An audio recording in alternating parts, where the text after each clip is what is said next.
Here on TikTok, keeping it real with my recovery, the confessions of my recovery. I'm so happy that you're here so we can dive into the confessions of my recovery. And I hope that you're all doing well this Saturday morning. You see that I jumped out of bed, got me some coffee, and I'm right here at you. The last 2 days I've been trying to do a little bit of taking care of myself because these two physical therapies are really working me over. So I had to adjust my schedule to dealing with giving my body some relief. So I'm back at you, and I'm so happy that you're here. And today I want to get to talking about step 12. And it says, having had a spiritual awakening as a result of these steps, we try to carry this message to addicts and to practice these principles in all our affairs. As a result of the wreckage of our past, the last thing we expect was an awakening of the spiritual. We just wanted to stop hurting. The step led us to an awakening of a spiritual nature. This awakening is evidenced by a change in our lives. These changes made us better able to live by spiritual principles and to carry our message of recovery and hope to addicts who still suffers. The idea of spiritual awakening takes many different forms in the different personalities. All spiritual awakening has some things in common. Common elements include end to loneliness and a sense of direction in our lives. Many of us believe that the spiritual awakening is a meaningless, useless, accompanied by an increase in peace of mind and concern for others. In order to maintain peace of mind, we strive to live in here and now. Those of us who have worked these steps to the best of our ability receive many benefits.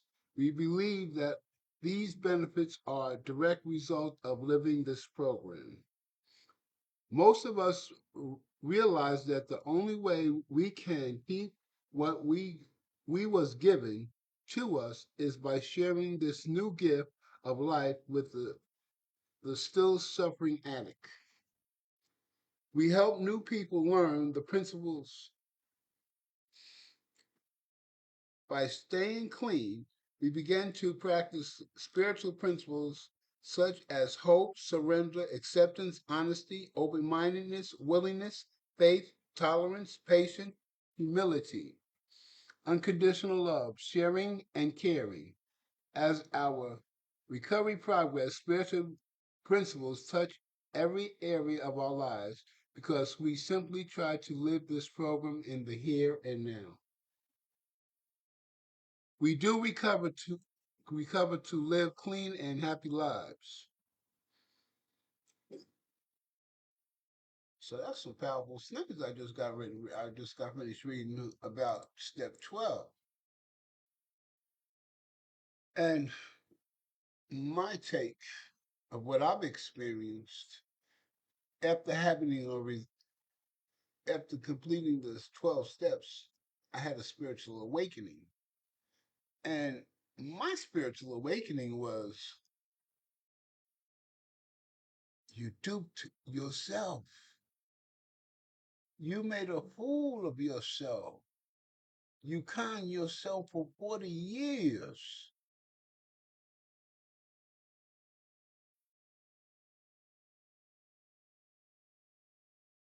The realization after 12 steps, you don't have that much power. You don't, Robert. You thought you had power. You thought money and dope would give you power, but it didn't. It really didn't. Because people wanted the dope, so that's why they acted the way they did. People wanted money. That's the way they acted the way they did. You didn't have no control. You were just a means to an end. I woke the hell up. Wow. Robert, you don't have that kind of power. And the most important thing is I conned myself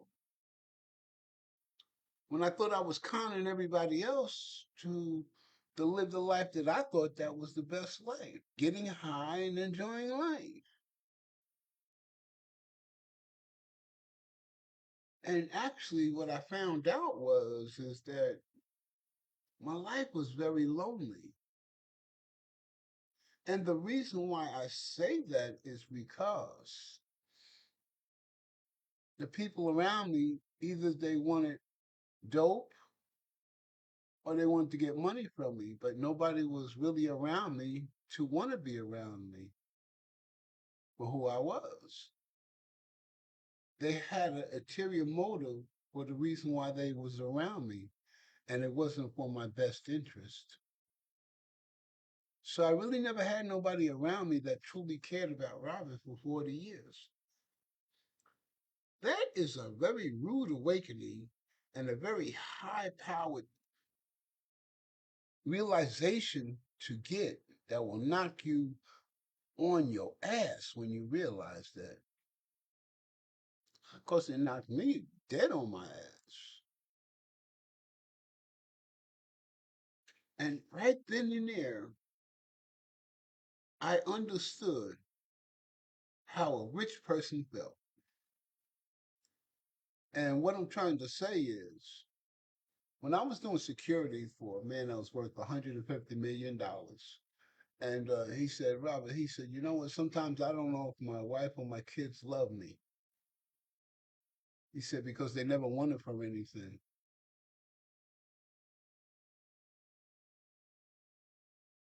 And I said, well, cut the money in half, or only give them 50% or 25%, see what happens. And he did that. And the only person that complained, the kids, was his kids. His wife didn't complain. Nobody else complained, but the kids complained. They didn't care about nothing else. So he found out a hard truth. His wife she was good. She was content with what she had. She was, I mean, she watched him grow to have all this, and she enjoyed the life he gave her. And she was happy with him and what she had. She didn't need nothing else. But the kids, they want more, more, and more. And they felt that their father was obligated to do that, living on the backs and sweat of their father, not creating nothing for themselves until they put them in a position to. So I kind of understood how he felt. And it made me realize that really in my past, people was just with me because of what I would do and what they could get. And here's the thing, you get into recovery, you learn the mistakes that you've made, the trauma that you went through, the things that you faced. So you face the wreckage of your past. And then you realize that you was living a lie. With You was living a lie. You was believing one thing, but that was not the truth. And that hurt me to my core. I felt worthless because I felt nobody truly saw Robbins. Nobody truly saw me. Nobody truly saw the hurt and pain that addiction did to me and how much I've overcome and learned about myself to make me a better person. Nobody really seen that. In my recovery, there was nobody patting me on the back saying, good job. I faced it all by myself until I met the person that I'm with today. She saw me. She saw who I was. After having a spiritual awakening as a result of these steps, we try to carry this message to addicts and to practice the principles in all our affairs. I had my spiritual awakening. I realized that money and the dope gave me this fake life. It was not genuine, it was fake. The people was there for only two reasons: nothing more, nothing less. And when you realize that you duped yourself, you duped yourself, you played yourself, it hurts. It truly hurts. But after you have this spiritual awakening, as I had this one, right away I had compassion for my fellow addict because I didn't want that person to suffer like I did. At the end result, finding out that Robert, you was the fool. They wasn't the fool. They was being smart. They was getting what they want from you. And then I realized something else also is that when you are financially stable and you have finance, you have money and you're doing good and when you're in that situation and you're living that life, then the vultures are educated. They're not the normal vultures that we had in our addiction. See, when your money gets greater, the vultures, the scammers, have an education that has wisdom and understanding of grabbing their mark and trying to get them for everything they can get out of that person. Recovery taught me that I got to keep the focus on myself.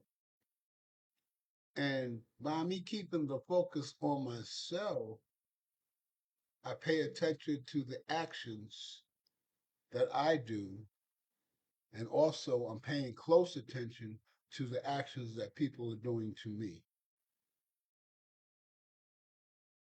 Also, recovery taught me is that all information that I learn doesn't necessarily need to be shared. What I'm saying is, when you find out that a person is out to get you, or to destroy you, or to hurt you, or hurt your family, then you know what to expect from that person, but you don't have to tip your hand and let somebody know that you know. You give them all the attention they need so you can protect yourself and others that you care about. Recovery teaches you to live life on life's terms. So Everybody that comes in contact with you or associate with you doesn't have your best interest at heart. Do they say what they do? Do they do one thing and say another? Do they always have excuses? This is information and questions you need to ask yourself so you can protect yourself. Because recovery teaches you to live life on life's terms. So that means you got to watch. See, you done cleaned the wreckage of your past. You done went through the step work. Now it's to protect, you have to protect your recovery. You got to protect your recovery. You have to protect what's going on with you. And by protecting yourself, you're protecting your family and your loved ones. But also, you have to protect yourself because you know how easy it is to dupe yourself because addiction duped you. Addiction conned you. Addiction took control of your life and destroyed it. And it took a whole lot of time, hard work, and energy, and pain and remorse to get to this point where you are today. For me, I duped myself for 40 years. So that means I had a lot of stuff I had to overcome. And I do not want to go through that again. Lord knows I do not want to go through that again. I know you don't want to go through that again. I know you don't. That's why you're here. That's why you're making sure that your recovery is intact, that your recovery is grounded and rooted, that you don't forget where you came from, that you still remember that pain. What keeps me clean and sober? Remembering the past. I don't know about you, but I know about Robert. I'm going to tell you a story. It's a very true story. This is in my addiction. And I'm going to tell you how sick I was because I don't think the normal person would have did this. Well, I copped me a half ounce of cocaine. And the police was everywhere. Everywhere I went, they was there. I was like, wow, man, now what am I gonna do? I'm gonna take me one of these, boy. They was everywhere. I didn't have a car at the time. But my thinking was, well, if I go into the police station in the bathroom, get high, come out, I'm good. I know where they at. So I went into the police station, went in the bathroom, I took a full pull, and I was so scared I couldn't come out the stall. About 20 minutes. And when I came out and the officer at the desk said, are you okay? I said, yeah, and ran up out of there.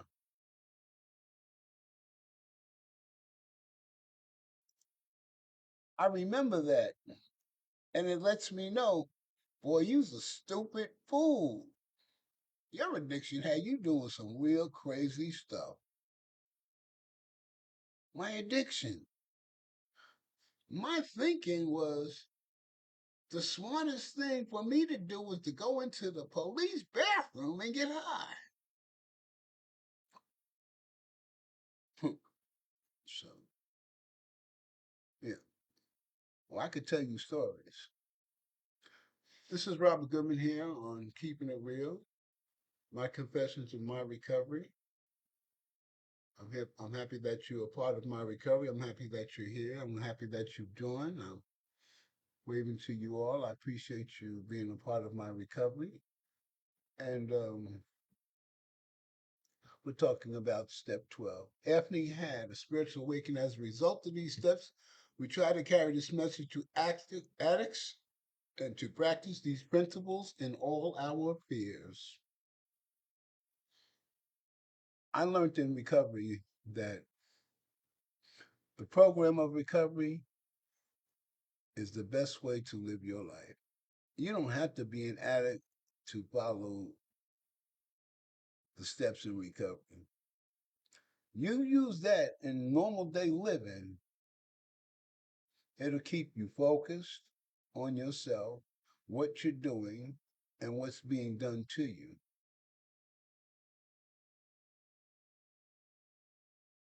And it'll teach you how to react. It teaches how to learn about yourself. See,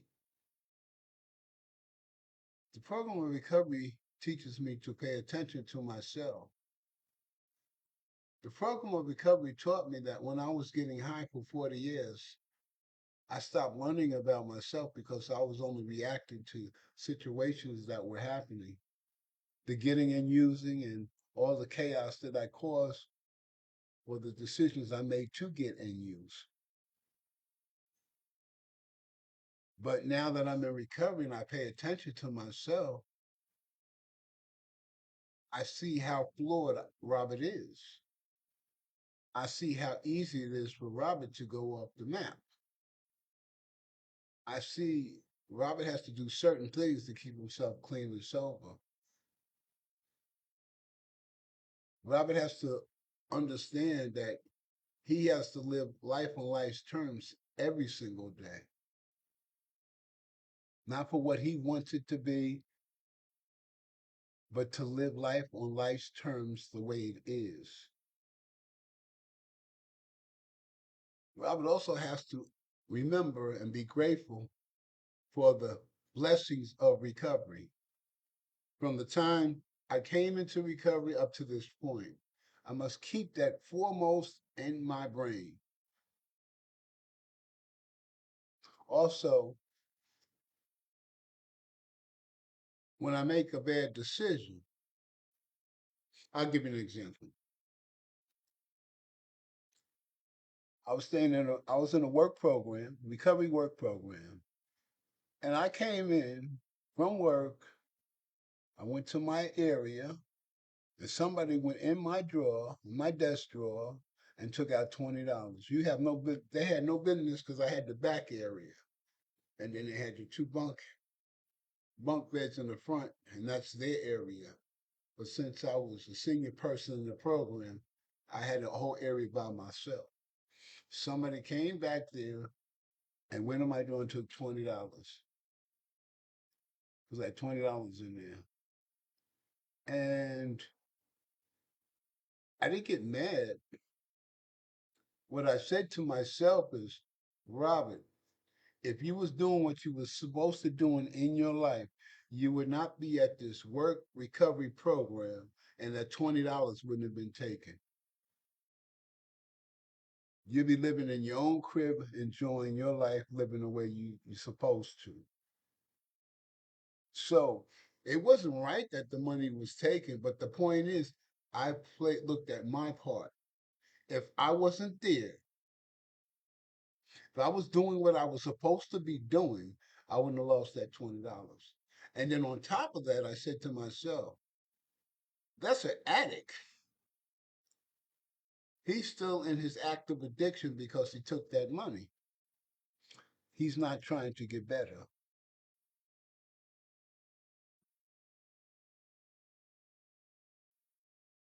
See how simple that was? And yeah, I reported it. I let them know that the money was taken. Then eventually we found out that when the person they went out and they used and they was gone. Uh, I lost $20. You know, That's just water under the bridge. But I kept the focus on myself. If I was doing what I was supposed to do, my life would have been better and I wouldn't have been there. So I created an atmosphere for that to happen. See, I always look at what part I played in the situation, and that makes me learn how to make better choices and better decisions. I could have looked at it as, oh man, he had no business going back there and just leave it like that. But no, recovery taught me to always look at what part I played in the situation. So I get to understand who Robert is, that I pay attention close enough that I don't make the same type of mistakes, that I can see where I'm falling off, where I have to pull myself back. Recovery teaches you a whole lot of things. Another thing, after having a spiritual awakening as a result of these steps, you learn beforehand that a power greater than yourself restored you to sanity. A power greater than you restored you to sanity. I choose to call that person or that entity God. God saved Robert from Robert. That's what God did. God saved Robert from Robert because Robert was destroying his life.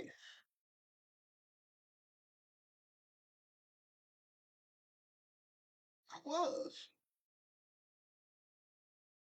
If you was so, if you was high 7 years, 5 years, 18 months, 6 months, 9 months, this is the way you got high in long terms. What does that tell you? That drugs ruled my life, that it was the most important thing to me.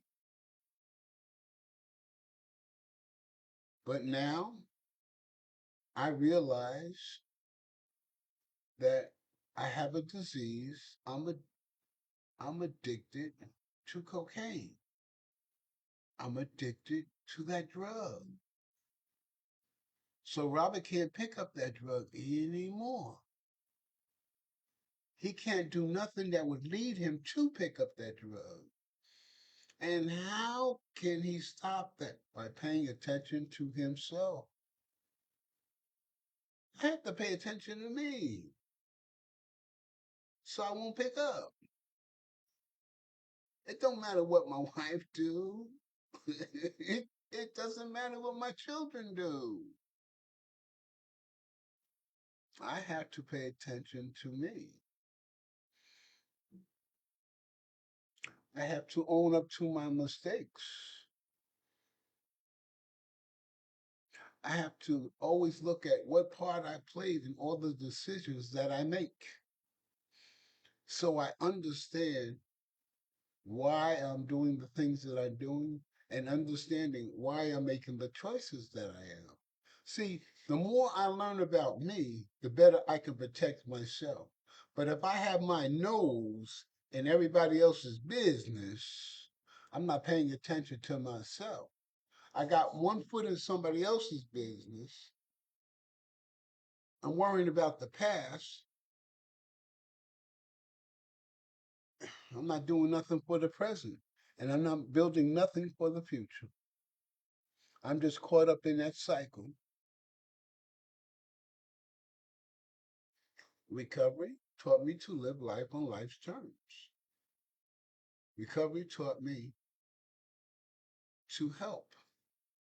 I have to give it away in order to keep it.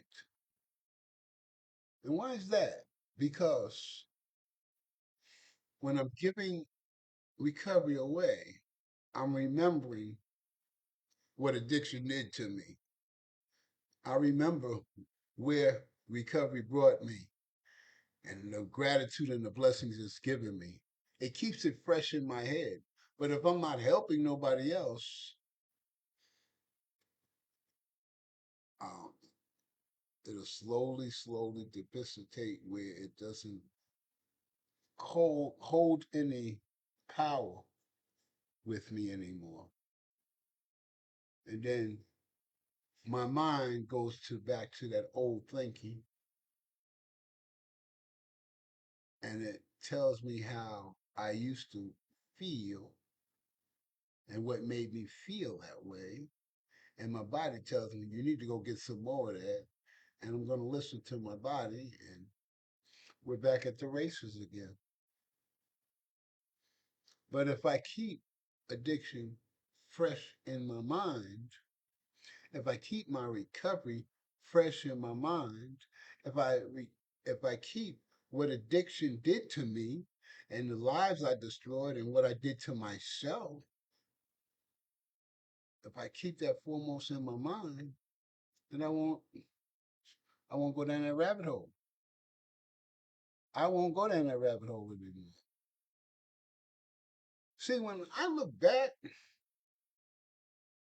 at all the stuff that I overcame and admitted and dealt with and faced and where I'm at today, that's a truly a blessing. And I have a whole lot of gratitude for recovery. And then also I realized that normal people, don't even check themselves the way a person in recovery does. They don't watch themselves so deeply like us recovering addicts.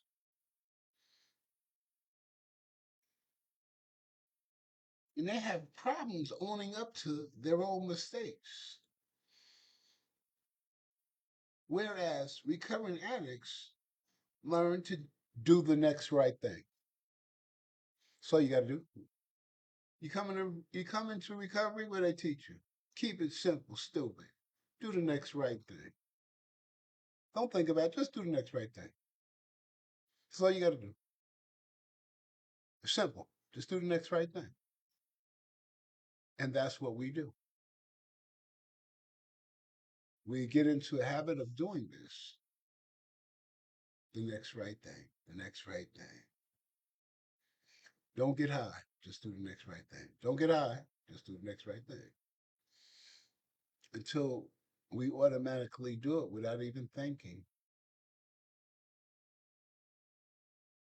And then they tell you, Robert, you're living life on life's terms.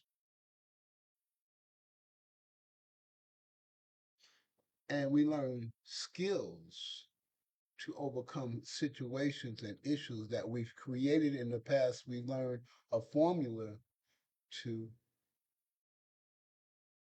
get ourselves together, to build a sound foundation in recovery and build a life that we enjoy and we love.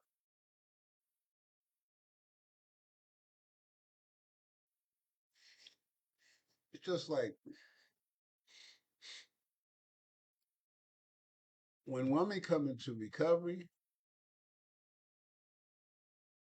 and they get themselves together, after 30 days,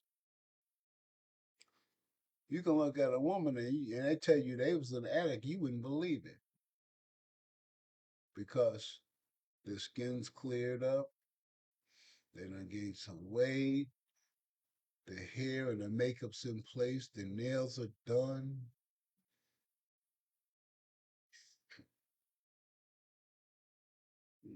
30 days in a man, he done gained some weight, he's working out, his eyes are clear, skin is clear, getting cleared. Can't tell that he's a recovering addict. The outside gets done quickly.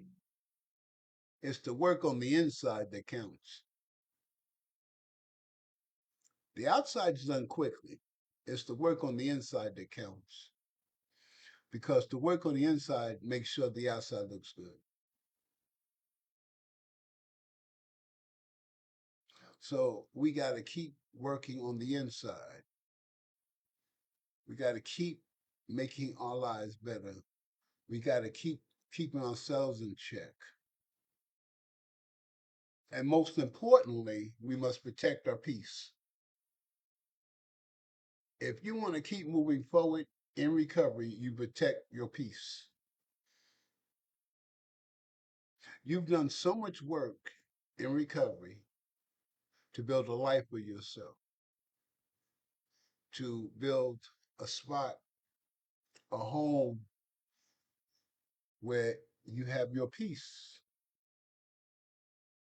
where you come in from the outside world, all the drama, all the chaos, all the issues, all the craziness, and you come into your home, and this is your peace.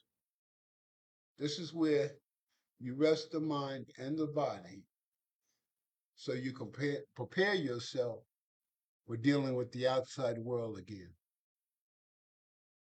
You're keeping the focus on yourself. You're taking care of yourself. The more you take care of yourself, the better your recovery becomes.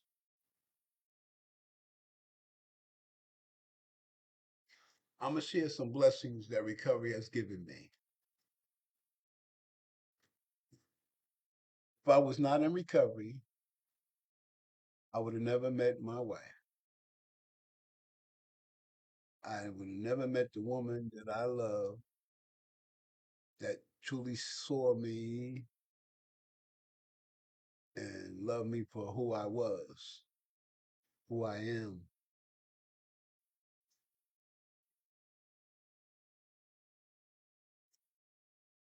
I was diagnosed with prostate cancer. If I wasn't in recovery, I would have never found out I had cancer. I would have never been considered as a primary person for robotic surgery. I would have never got a 90% success rate from my doctor.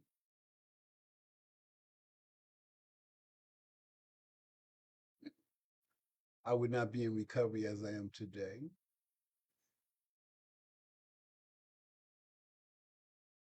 I would not have the peace that I have today.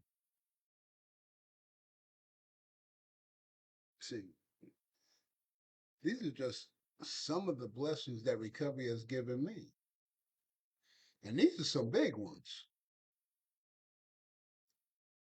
What has recovery given you? Think about that. And that should put a smile on your face and a smile in the heart. And when that does, then this should be your statement.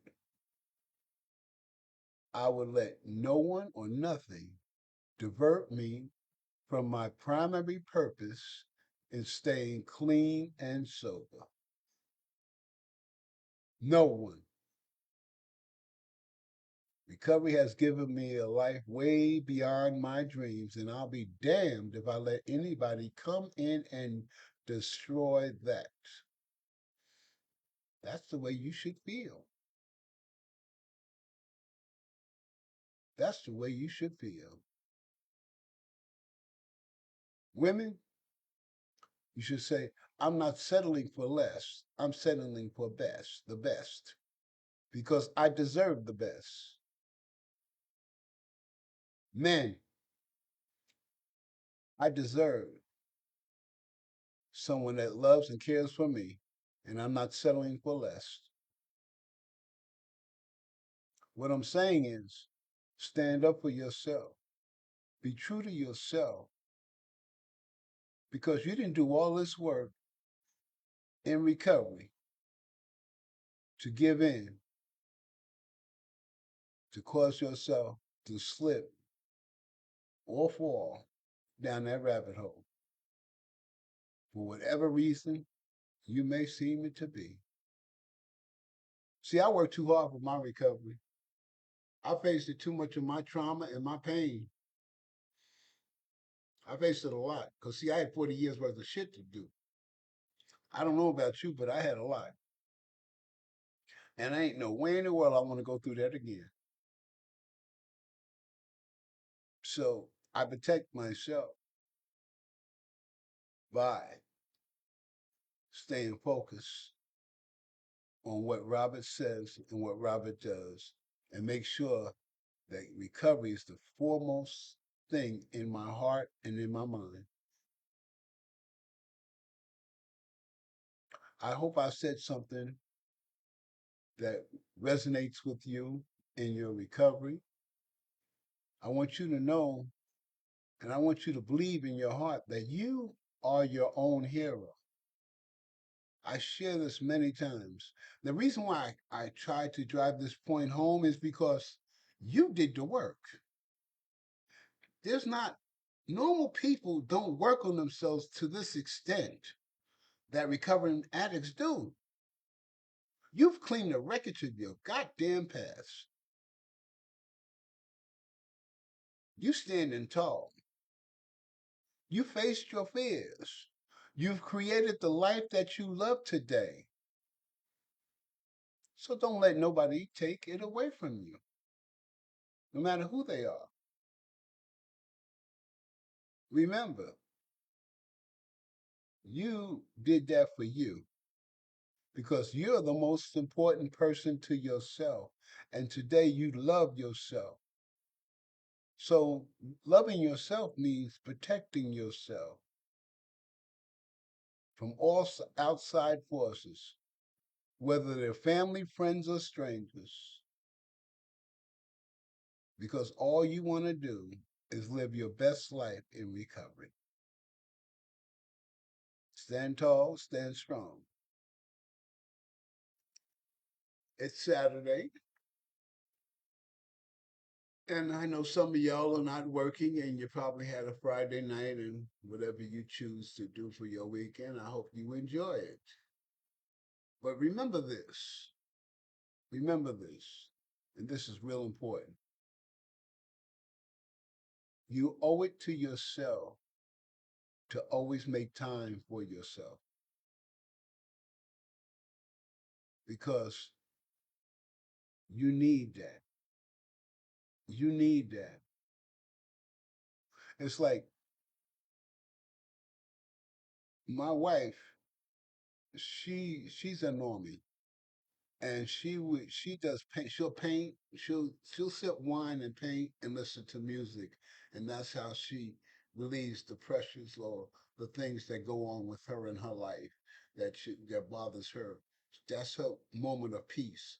So she will set up her whole area, and sometimes they do video call, wine sipping and painting, and that's how she relieves the pressures of her life and things that she has to face, and it makes her feel good, and she releases the things of life that may bog her down, but that's one of the things that she does to relax herself and to enjoy.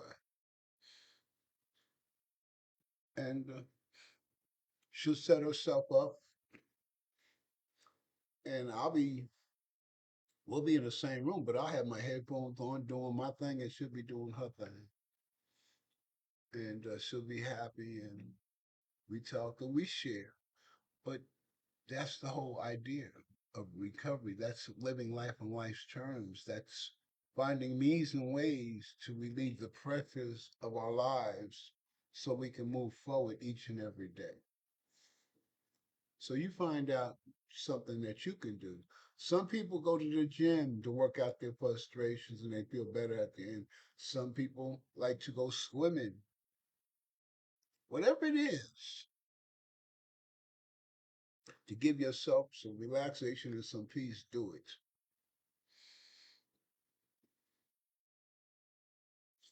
Because you're the most important person to yourself. You are the most important person to yourself. Well, it's Saturday. It's the last day that I do for my live feed for TikTok. I'm off tomorrow from doing live feed, and I hope that you had a great week. I hope I shared some things with you this week that resonates with you, that can be a part of your recovery, because my goal is for you to live your best life, to find out what works for you and how you can make yourself better and how you can make your life better. And only person that knows that is you. If you do the work on yourself, you focus on yourself so you can come up with the good ideas and the good situations that'll make your life better. And I have to pay attention to Robert so I can make Robert better. So, and last but not least, I want you to remember this. I created on YouTube by Robert Goodman fun and motivation thoughts. And I want you to check it out and really give you some positive thoughts and some of the things that might be a little funny, but there's a lot of motivational things and thoughts there for you.